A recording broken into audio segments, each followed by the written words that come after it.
It's time again for the Throttle Up Leadership Podcast with Dr. John Dentico. The mission of our podcast is to provide 21st century leadership training for a talent-driven world. We help organizations implement strategies and practices designed to attract, hire, engage, and retain top talent while mitigating the effects of burnout.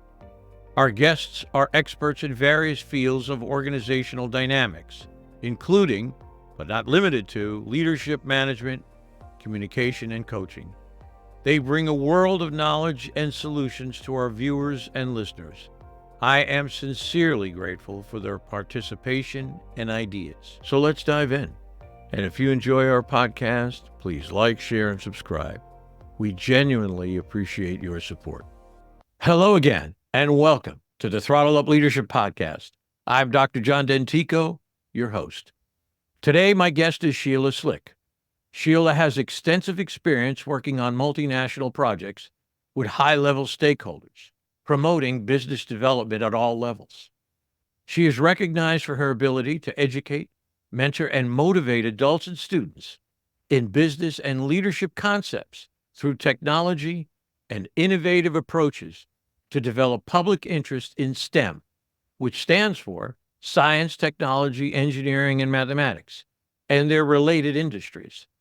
She holds a Master of Science in Leadership from Embry-Riddle Aeronautical University and a Bachelor of Science in Marketing from Florida State University. I am pleased to have her with me today for this podcast episode. Good morning, Sheila. How are you today? Good morning, John. I'm great, and thank you so much for this invitation. You are most welcome. I am very happy to have you here. As I like to say, let's jump into it.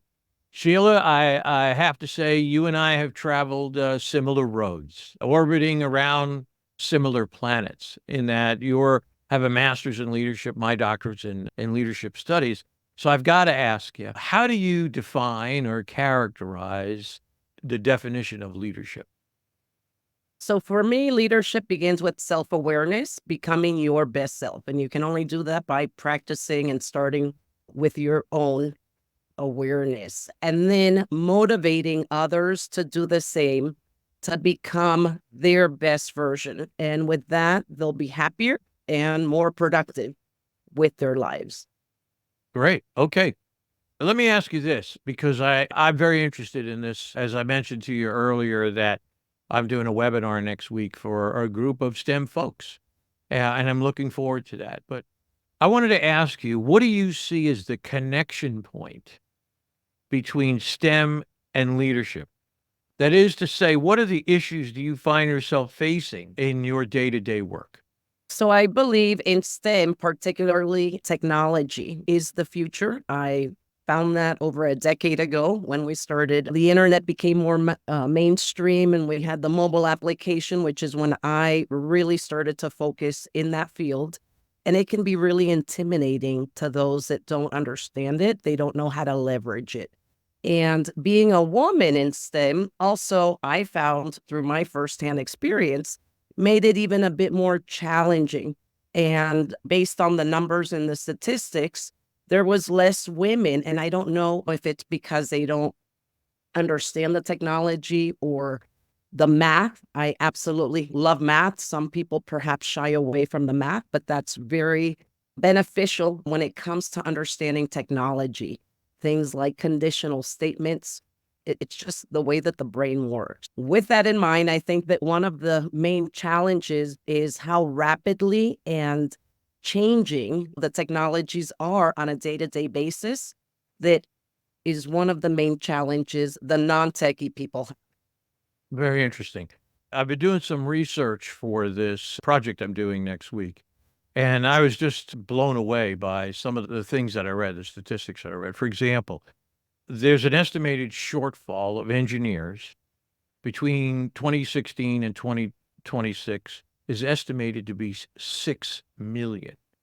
An estimated shortfall of 6 million engineers in an economy that every day is bound more by engineering and technology and science. Consider, for example, the explosion of AI into the workplace. How would you advise an organization about retaining the people that are already working for the company? If we're speaking from a leadership perspective, right, it's finding the good leaders, finding a way to be able to balance some of their needs and listen to them, and constantly training and educating them with the new technologies. What I also saw was, because it's so rapidly evolving, it just feels like you're always having to learn that new technology, that new code. About a decade ago, when I learned how to program, for example, I started reading up on machine learning and the AI. And it was just like, oh my God, I learned how to program all these mobile applications, but I have to continue learning. And it changes so fast. It's not 2 + 2 is 4. It's 2 × 2 × 2 × 2. So it's just, it can be a bit overwhelming. So I think if the employers are also able to give them that room for growth, and not just with the technology or the STEM field, but that personal growth, so that they can also be physically and emotionally healthy, so to speak, right? That personal growth, that's a great combination to keep and retain the employees. I agree. I think that's there are from my research, I can tell you there are three main factors affecting people wanting to join an organization. First is they want to be involved in an organization whose values align with their own. They want to know that the organization cares about things they care about. The second is they want to be involved in the decision-making processes of that organization. And the third one is exactly what you pointed out. They want training and learning that advances their personal, at times, and professional growth. So I think that creating a culture where people can do better, or become better at their jobs is certainly a key element to that. And I think it's so important. And the question is, how often or how much is that being done? For example, if you look at the hybrid workplace today, okay, and we'll just take an average. Let's just say 50% of the time they're working at home, and 50% of the time they're in a brick and mortar place they're coming in. But the question I'm always thinking about is, okay, so now we have them in the brick and mortar place. We have them in the offices.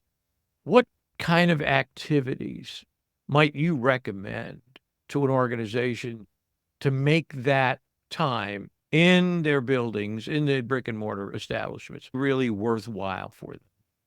I would answer that question with your number two, because the best way to come up with those solutions is asking the very same people that you're looking to make an impact or to retain. And number two is so important, right? Taking the time to not just ask, but to listen to their wants and their needs. And I think that's the magic potion, so to speak, because one thing doesn't work for all. So listen to them. I saw in LinkedIn like last week, and I don't know if it was a meme, right? Or if it was true, but it said, here's what employers think their employees want: pizza parties and ping pong. And here's what the employees really want. And it was like 90% more money, raises, right? So that disconnect can only be solved, or the solutions can only be implemented by taking the time to be asking the employees. And it's not a once an annual review, so to speak. It should be a continuous conversation, right? So that you're always getting that feedback, because just like the industries are evolving, those needs need to stay up to date with those changes as well. So what may work for someone today may not be what may work for them in 6 months with all of these changes in place. So with leadership is also the need to embrace change. And I think employers need to always adapt and embrace that change in order to also retain them. So that's how I'll answer that question. Back to your number two, which I thought was a great point. I appreciate that. I agree with you. I think as you can get people involved, and that's the word. It's not, I don't want them to feel that they're involved. I want them to know they're involved. And I want them to know they're involved because they're now participating in the decisional processes in the organization. It's as simple as understanding a couple of things. Number one is you never know where a good idea is going to come from. Number one. And number two is put the problem down in front of people and say, anybody got any ideas? Anybody want to contribute here? My model of leadership that I've taught for over 30 years is all based on one thing: contribution. What can you do? How can you help us? So I think you're absolutely right. I think that's really important. Here's an interesting statistic I saw the other day, and I wanted to just highlight this and ask you for your opinion. I know the STEM world has universities across the nation have been working to attract more women to the STEM field. And I recently read a statistic that said this, that the retention rate for women in STEM is 27% for those who received their degrees between 2006 and 2010. In 10, 12, 14 years, it seems that women are leaving the STEM field. Do you have any reflections on that or any perspective on why that might be so? One, it could just be that imbalance or that difference is still there, right? Where we need more support within the field. But like I explained before the show, my daughter right now is entering a PhD program in science. And looking back, because I always love to reflect, it's just part of what I learned to do during my master's in leadership degree. And I just began reflecting and found it really ironic that I involved them and they were part of the inspiration as to why I was promoting STEM back from when I got involved in STEM. And I pushed my sons more because they both had a love for science and coding. And as a mother of someone who was pushing STEM, I always allowed her to back off a little bit more. And so I find it really ironic that of the three kids, the one that is in science is now also coding because she needs Python in order to clean up all the data that's involved in the research of the science. And so I thought she's a double STEM at this point. So I don't know how to retain them. I do know that it is necessary for women to be involved. They have a whole different perspective and they have different skills that makes them great assets in this field. So we ought to think about how can more women get involved in STEM because these four, especially the technology, will be involved no matter what you end up doing, whether it's finance, science, you're going to have to incorporate it one way or the other. It's interesting. And as an aside, the retention rate for men is a little bit better, but not overly better. It's 41%. People, whether they're men or women, are in fact leaving the STEM field after a certain amount of years. It would be an interesting case study to follow that up and see exactly what's really going on there. But I think your points that you make about support are right on the money. So One of I the things, I just ask you one question, not to interrupt. Sorry. When go you're ahead. referring to these numbers, are you also referring in regards to graduation rates or the field in general? The statistics that I'm using, that I understand I'm using, has to do with the field in general. So it's not about graduation rates. It's about them graduating, working in the field, and then deciding to do something else. So that's the statistic I've been using. It's very interesting. And this leads me to the next piece because there may be, I'm not saying there is, but there may be a connection here. Everywhere I turn, no matter who I'm talking to, either here on the podcast or in presentations that I'm doing, whether it's pharmacists, nurse practitioners, law enforcement, the issue that always comes up is talent, talent. Where can we get the good people? How can we attract them? What will it take to hire them? And the big one is retention. How do we keep them in the organization? One of the things that keeps showing up, and something I now am working on, is this connection of leadership to this idea of burnout. And and it's becoming a real big issue. That if we don't have the talent, and you can see the logic, if we don't have the talent, then we're putting more and more onto the backs of the people we do have. And instead, and in a sense, burning them out. I think there's more to it than just that, that just them working ungodly hours, that kind of a thing, or putting in so much time. There's a lot more to that from a leadership perspective. So let me ask you this. Do you have any ideas or thoughts on how an organization might mitigate burnout amongst their folks? I think work-life balance is important, and it's different for everyone. So in my personal opinion, I have been an advocate for remote working even way before COVID. And that perhaps was because I was in the technology industry. I was working remotely. It was part of why I was so fascinated by technology. It was a window to the world. My opportunities were open. And then COVID came and we had the great resignation. And COVID represented a time when a lot of people realized what they were able from home, so to speak. It also gave them a chance to rethink their core values. And I think that what happened in COVID was an eye-opener, and a lot of organizations, they had to figure out that way to work remotely and to fit that work-life balance. We didn't have that choice.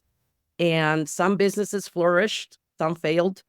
And now COVID's gone, but a lot of people wanted to change careers and so forth. Why?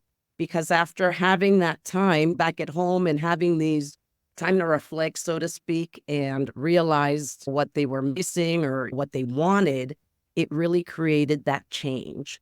And I think retention has a lot to do with being up to date with what those needs are. So what changed since COVID, and what have organizations done differently since COVID? Did some just go back to the way they were working pre-COVID, so to speak?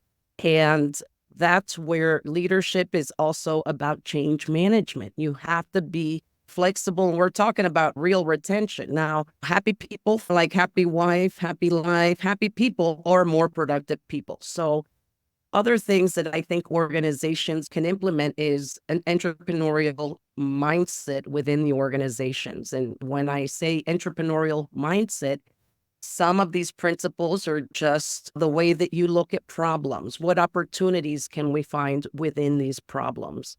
That's just one of them. Community, education. How can I be more involved in the community? Do things where you can use your skills and make a positive impact for the company in other ways than just doing perhaps what may even be a lot of repetitive tasks. A lot of the STEM jobs or careers are very repetitive. So when we talk about burnout, if you're into coding, do you know how many hours you're sitting down and how bad that is for your body just to be able to be connected? So not only do you have the eye strain, you get the headache, you have the back aches, and you think, I'm just sitting down. It is very physically unhealthy to just be sitting in front of a computer 10 to 12 hours a day. And that's regardless of what you do, whether you're a programmer or not. Perhaps you have a different field that just requires you to be in there doing a lot of computer work. And even with the science, right? If you're just looking at that data, once again, you're using a lot of these technologies that also strain you physically, not just mentally. So by asking the very same people that are doing it firsthand, or the ones that are facing the clients, they're the ones that know what problems they're facing. And like you said, even have them be part of the solution. We know this is going on. What do you suggest could be a great solution to that issue? And the entrepreneurial mindset sees all problems as opportunities. A great business starts with finding a problem. And if there's that need because there's a problem, it's more likely you're going to validate your idea if your problem is a solution. I'm sorry, if your product or service is a solution to that very same problem. The idea of an entrepreneurial perspective to mitigate burnout is a brilliant observation, in my opinion. And I'll tell you the reason why I believe that to be, why I know that to be, because in the things that I've already looked at, creativity, igniting the creativity of an individual is one way to get them energized. I oftentimes, when I'm speaking, I talk about the single greatest power on the face of the earth. And people, of course, look at me. So you mean gravity? I said, no, it's not gravity. It's imagination. And that came from Einstein was once asked how he came up with the theory of relativity. And his response was, when I was 16 years of age, I imagined myself traveling through the universe, riding on a moonbeam. Now, I've tried that and failed miserably. Yep, I don't even know what a moonbeam looks like. But the idea that you introduce a level of creativity which connects to this notion of being involved in the decision-making processes is one aspect that I believe wholeheartedly will help mitigate the funk, if you will, or the perhaps even the depression that comes along with burnout. A lot of times, I think most of us, we take a look at an issue like burnout. And what I did was I compared it to my own life. And there were times when I was burned out, totally, complete. And then there were times when I was working ungodly hours and you couldn't burn me out. You could try, but you couldn't do it. I was energized. I had the fire. I I felt, and the word is control. I felt a sense of control. I felt like whatever I did mattered. And people knew that what I was doing mattered because people want to matter. They want their work to matter. They want to have a level of autonomy and control over their own destinies. Or as I am fond of saying, people want to be masters of their own fate. So absolutely agree with you. I think that is right on the money in terms of one of the ways that organizations can uh, really get their arms around this burnout issue and introduce things, even if the creativity is a sponsored program. You take a cooking class, do a local archaeological dig, something new and exciting and different that energizes an individual's creativity. I think right on the money. Perfect. That was a great answer. What I'd like to do is ask you my most favorite last question of our interview as we're getting to the end here, and that is simply this. If you had a magic wand and could wave it at a particular issue or problem that you see in the STEM world as you relate to it, as you work in it, what would that problem be and why did you choose that? It's almost contradictory. I think the biggest problem that we're having is over connectivity, right? We are now too dependent and too attached to the very same technology. So it's almost like a yin and a yang, right? It's like a love-hate relationship. You need it, you love it, but at the same time, how do you separate yourself from that? And when we talked about the creativity during my studies, during my master's, one of the most fascinating cases that I used in one of my papers was Google and how Google allows their employees to have that time to just come up with ideas. It was just their own period. But I also read a book on mindfulness, and I don't know if they implement the mindfulness or not, but it was definitely written by a higher up person that uses mindfulness. And that's to just clear your thoughts, right? Like just disconnect from everything. Think about nothing. Just give yourself that moment to disconnect. Yeah, it's great. I think that yeah, there's the process of self-care and how do you care for yourself, and also what the organization can do to give you meaning. To me, the greatest motivation factor is to provide someone the opportunity to derive meaning from the things that they do. People search for meaning, and I think that helps. Again, when I compared it to my own life, I felt like I meant something to whatever the process or whatever the job was. So I appreciate those comments. And yes, I agree. We're connected. You and I couldn't do what we're doing right now without technology. It's fascinating, and it's just mind-boggling. But there are times when you have to drop everything and go out for a breath of fresh air or go to Costco and buy something, that kind of a thing. And not that I have stock in Costco or anything like that, but that kind of a thing, just to look around and get out and do something different. So I appreciate your answer very much. Sheila, this has been a terrific interview. I can't thank you enough for your time and your very insightful answers. It's been extremely worthwhile. And I want to thank you so very much for being here and taking the time today. Thank you. Thank you.